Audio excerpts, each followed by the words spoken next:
রে মুখলোদের সেই দিক তো সে ফাটাটা না দাঁড়া আমার ভাই আমার সময় নেই, আমি যাবো কাতারে লাগেজ টাকা গুছাতে। ওরে বাবা রে, তোর কাছে চা পয়সা চাবো নাই দিরাই। আরে দোস্ত তুই আমার ছোটবেলার দোস্ত, তোর ওরে কথা না শুনে তুই ছাড়, আমার দম টম বেরিয়ে দিতে তুই তো। ওরে বাবা রে বাবা। তা ওই অনেকদিন পরে ডুবাইতে আসলাম, তা ওই চল যাই তাস খেলে কি ওই বাগানেতেই। তা খেলা যায়, তা চল। ফোন খেলবি? কেউ নে কখন আবার খেলবো? চল বা যা।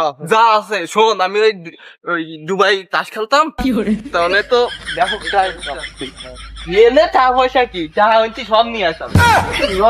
চলো কিরাম দুবাই তাস খেলি। হ্যাঁ, তোমার আমি এইসব কথা করছি বলি তুমি ভাবতেছ তোমার টাকার কথা কমান না। তোর কাছে চা পাই বলে তুই আমার সামনে আসিস না। বন্ধু তুই কাজটা ঠিক করলি না, টাকা পয়সা কাগজে ভাই বন্ধু রাখছে, আহা। তুই টাকা চাবি কেন, অন্য কিছু